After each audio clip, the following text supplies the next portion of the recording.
কন্যা রাশির উত্তরা নক্ষত্র, হস্ত নক্ষত্র কিংবা কন্যা রাশির চিত্র নক্ষত্রের ক্ষেত্রে আবারও একবার নতুন করে একটা সুযোগ প্রাপ্তির শুভ সময় আসতে চলেছে। আবারও একবার জীবনে সফলতার পথে একটা নতুন মোড় আসতে চলেছে নতুন বছরে 2025 কন্যা রাশির সাপেক্ষে। কন্যা রাশির জাতক জাতিকাদের অন্ধকার সময়গুলিকে যত রকম দুঃখ কষ্টকে পিছনে ফেলে এগিয়ে যাওয়ার একটা প্রবণতা, আবারও এগিয়ে যাওয়ার একটা সুযোগ আগামী দিনগুলিতে কন্যা রাশির জাতক জাতিকাদের রাশির সাপেক্ষে অপেক্ষা করতে চলেছে। নমস্কার দর্শক বন্ধুরা, জয় করভালদাতা শনিদেবের জয়, জয় কৃষ্ণ, রাধে রাধে। আমাদের AVVT ইউটিউব চ্যানেলে আপনাদের সকলকে স্বাগত জানাই। আশা করি আপনারা সকলে ভালো আছেন, সুস্থ আছেন। আজকে কন্যা রাশি, যার ইংরাজি অর্থ ভার্গ, এই রাশির আলোচনায় আমাদের আলোচ্য বিষয় হলো নতুন বছর 2025 সালের মার্চ মাস থেকে ডিসেম্বর মাসের এই 10টি মাসের 10টি ভবিষ্যৎবাণী নিয়ে আমরা হাজির হয়েছি আপনাদের সামনে।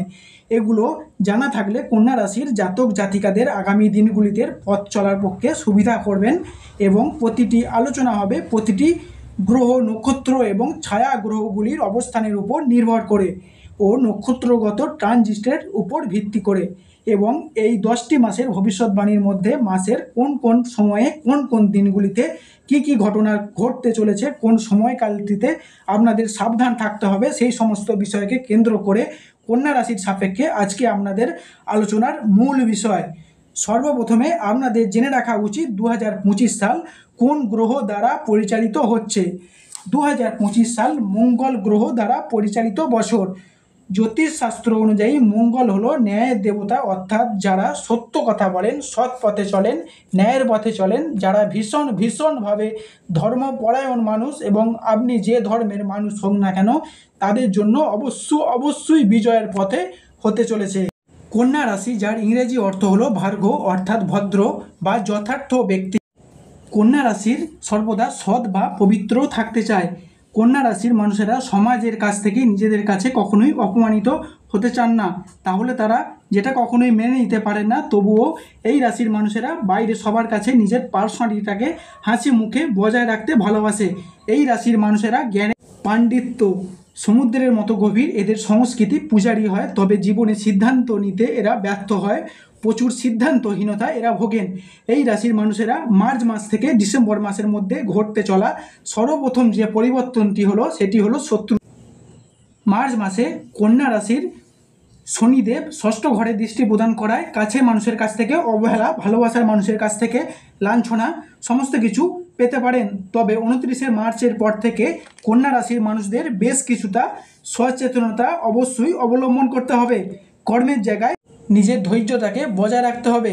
এর পরবর্তী আমরা আলোচনা করব তৃতীয় মাস এপ্রিল মাসের মান, যশ, প্রভাব, প্রতিপত্তি বৃদ্ধি পেতে লক্ষ্য করা যাবে। মঙ্গল মহারাজ দ্বিতীয় ঘরে দৃষ্টি প্রদান করতে চলেছে। এর ফলে পদোন্নতি, শিক্ষকতা, পুলিশ কোর্ট, মেডিকেল শপ, মুদিখানা, যে যা কাজই থাকুক না কেন, এবং যারা রাজনীতির সাথে যুক্ত আছেন, যাদের প্রভাব প্রতিপত্তি এতদিন ধরে একটা দমিয়ে রাখা হয়েছিল, তাদের প্রভাবপত্তি এবার বৃদ্ধি পেতে লক্ষ্য করা যাবে। যারা অনলাইন বিজনেসের সাথে যুক্ত, যারা ইউটিউবার, বিভিন্ন কাজে, তাদের একটা বিশাল রকম গ্রোথ লক্ষ্য করা যাবে। এর পাশাপাশি সৃষ্টি হবে সুসম্পর্ক, সেটি হবে খুবই কাছের মানুষের কাছ থেকে। এর পরবর্তী যে আমরা আলোচনা করব এরপরে আমরা আলোচনা করব মে মাসের শরীর ও স্বাস্থ্য নিয়ে। আপনার রাশির সাপেক্ষের অধিপতি গ্রহ যুবরাজ বুধ বিশেষভাবে শুভ দৃষ্টি প্রদান করতে চলেছে। আপনার এবং আপনার পরিবারের পুরানো যে রোগ ব্যাধি নিয়ে আপনাদের চিন্তা ছিল, তা এই মাসে বিন্যাস হতে চলেছে, কারণ স্বাস্থ্যের অধিপতি বুধ আপনার গ্রহের একাদশে প্রবেশ করেছে। আমার পরবর্তী আলোচনা জুন মাসের আলোচনা।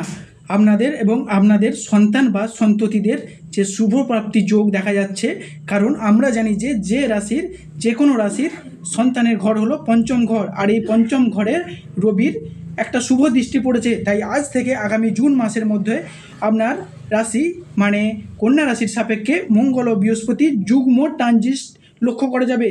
তাই কন্যা রাশির নবদম্পতি বা বিবাহিত যারা আছেন, সন্তান ধারণের জন্য শুভ যোগ হতে চলেছে। এই জুন মাস, পরবর্তী মাস আমরা চলে যাব জুলাই মাসে। এই জুলাই মাসে মঙ্গল ও বৃহস্পতি আপনার রাশির সম্পর্কে একাদশ এবং দ্বাদশ দুটো ঘরই ট্রানজিট করেছে, তাই অর্থ ইনকামের যোগ একটা লক্ষ্য করা যাচ্ছে।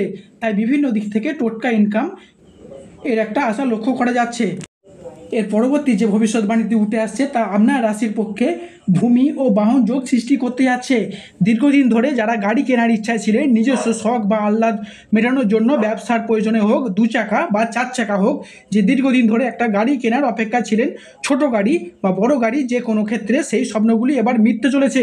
কিংবা গাড়ি কেনার ক্ষেত্রে যারা ফাইন্যান্স বা ইএমআইয়ের দিকে প্রবলেম, তারা অতি সহজেই এবার ফেস করতে চলেছে এইসব সমস্যাগুলি ক্ষেত্রে। এর মধ্যে আপনি যে ভিটা জমি ক্রয় বিক্রয়ের পক্ষে এতদিন যে বাধা বা প্রবলেম ফেস করে এসেছেন, সেই জায়গার সমস্যা কন্যা রাশির সাপেক্ষে মিটতে চলেছে। এরপরে আমরা যে আলোচনাটি করব সপ্তম ঘরে যে বিষয়টি উঠে আসছে তা হলো বিবাহ যোগ। এই মার্চ মাস 2025-এর 29 তারিখ থেকে ডিসেম্বর মাসের 2025 এই সময়কালের মধ্যে আপনার কন্যা রাশির সাপেক্ষে শুভ বিবাহ যোগ তৈরি হতে যাচ্ছে। এই বিবাহ যোগটি কিন্তু আপনাদের ক্ষেত্রে হোক বা আপনাদের সন্ততিদের ক্ষেত্রে হোক, একটা শুভ সময় আসতে চলেছে অত্যন্তভাবেই। কেননা আপনার ঘরে সপ্তম ঘরে শনিদেব ট্রানজিট করে বেরিয়ে যাচ্ছেন এবং মঙ্গল এবং বৃহস্পতি যুগ্মভাবে সৃষ্টি করেছে রাজযোগ। তাই মনে করা হচ্ছে মঙ্গল একাই সৃষ্টি করে চলেছে কন্যা রাশির রাজযোগ। তাই আপনাদের এবং আপনাদের সন্তানের ক্ষেত্রে একটা বিবাহের শুভ যোগ তৈরি হতে যাচ্ছে। পরবর্তী দিকটি কন্যা রাশির সাপেক্ষে বিভিন্ন জায়গায় পুরনো সম্পত্তি, ব্যবসা বা কোনো প্রজেক্ট পেতে চলেছে, নতুন ব্যবসার প্রাপ্তি। যে ব্যবসা এতদিন ধরে মন্দা ছিল, সেই ব্যবসা এখন পিছিয়ে ছিল, সেই ব্যবসা অগ্রগতি হতে চলেছে। এর পরবর্তী যে রাজযোগটি সৃষ্টি হতে চলেছে ডিসেম্বর মাসে, সেটি হলো চাকরি ও কর্মপ্রাপ্তি যোগ। যারা এতদিন ধরে বিভিন্ন চাকরির ইন্টারভিউ দিতে আসছেন কিন্তু বারবার ব্যর্থ হয়েছেন, এবং যারা বিভিন্ন সরকারি বা বেসরকারি কর্মচারীর জন্য যারা এতদিন ধরে পরীক্ষা বা বিভিন্ন ট্রাই করে আসছেন, বিভিন্ন দিক থেকে তারা সফলতা অর্জন করতে পারেনি, তাদের এবার সেই সফলতা দোরগোড়ায় আসতে চলেছে।